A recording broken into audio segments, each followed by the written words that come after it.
learned that all living beings reproduce. That is, all living things give birth to the same kind. And similarly, plants too reproduce their own kind. And most of the plants reproduce through seeds. That is, they produce seeds which when it germinates and produces a new plant. Let's see how these seeds are produced. We learned the structure of a flower in our last assignment. This is pedicel, which is a green color stalk. Then this broader part is a receptacle, and all other parts are arranged in 4 whorls.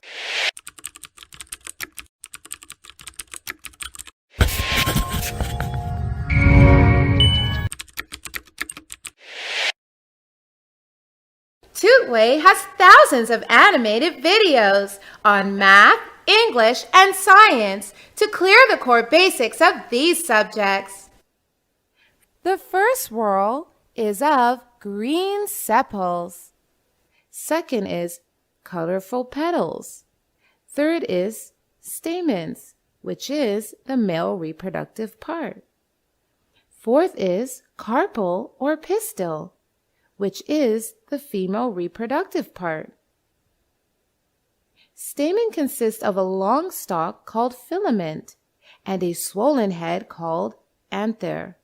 It consists of numerous very small pollens, which are male reproductive cells.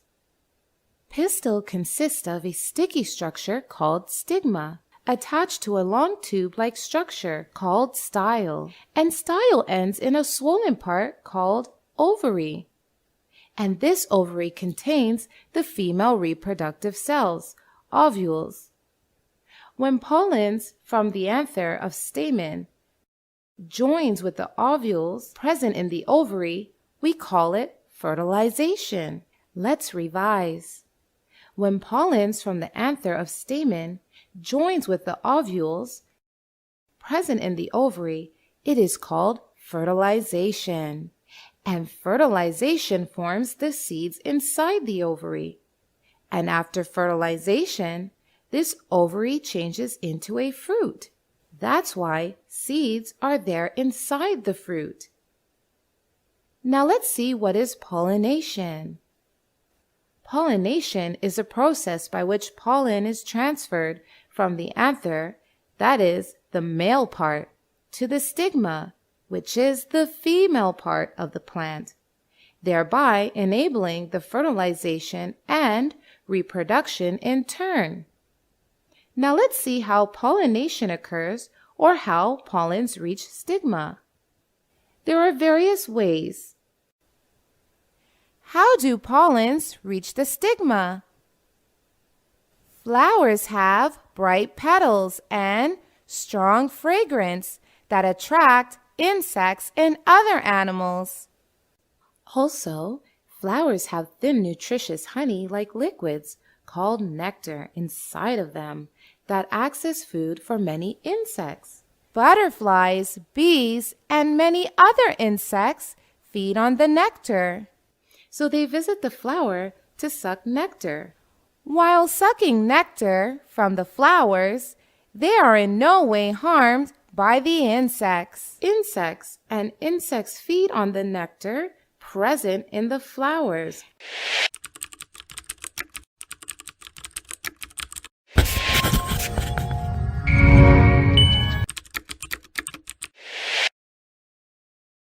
Tootway has thousands of animated videos on math, English, and science to clear the core basics of these subjects. And while doing so, the pollens from the anther gets attached to the body of the insects.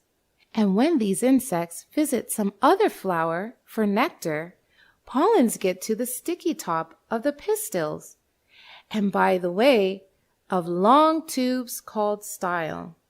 Pollens reach the ovary where ovules are present, and fertilization occurs, leading to the formation of seeds. So this process of pollens reaching the sticky tops of pistils is called pollination. And pollens may reach to the stigma of the same flower or stigma of different flowers. When pollens reach the stigma of the same flower, it is called self-pollination. And when pollens reach the stigma of different flowers of the same kind, it's called cross-pollination. So kids, we now know what is fertilization and what is pollination. Now we will learn about different agents of pollination. Insects like bees, butterflies, beetles, etc. are the main agents of pollination. Birds and mammals too pollinate some flowers. Wind also acts as Our topic for today is seed germination.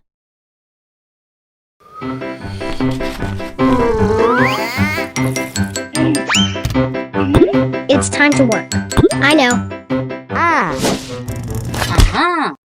I will get the seed.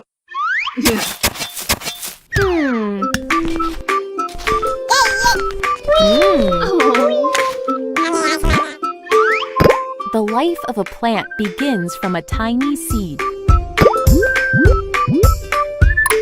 The seed is protected by an outer covering called a seed coat.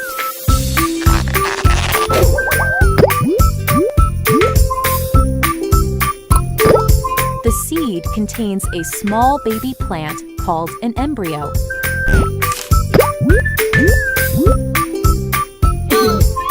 Let's sow the seed. Wait, I have some conditions. Conditions required for the growth of a seed are moisture, warmth, nutrient-rich soil, sunlight, good quality seed. Once these conditions are satisfied, the seed begins to grow.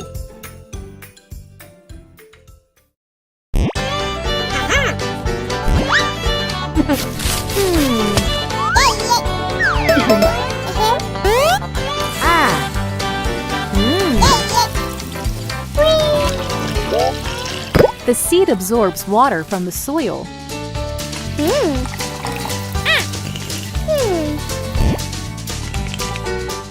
And provides moisture to the embryo. The plant cells inside the seed start duplicating. Enzymes get activated.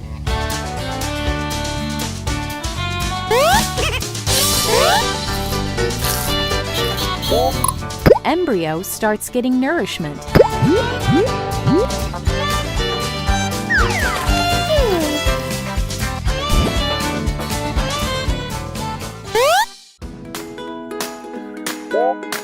The first sign of growth is a tiny root which comes out of the seed.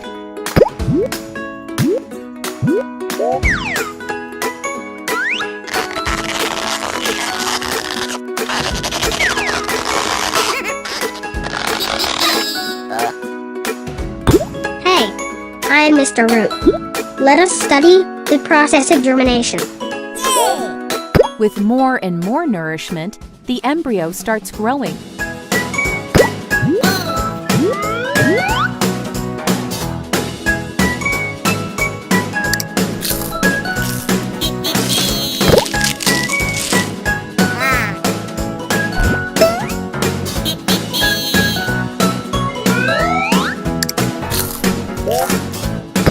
Oh, sunlight. It's time for photosynthesis. Eventually, the growing plant bursts open through the seed coat in search of sunlight.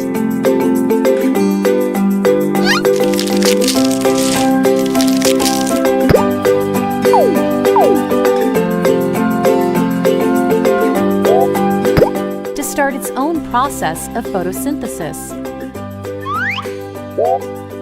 Once the seed coat falls off,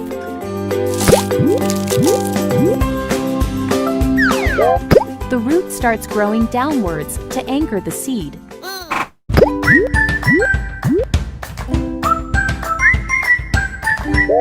And to search for more food and nutrients from the soil.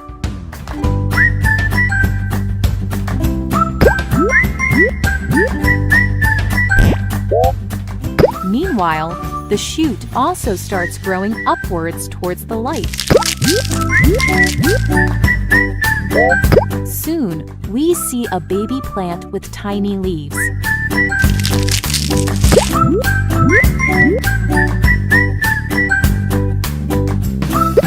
This process of the growth of a seed into a plant is called germination.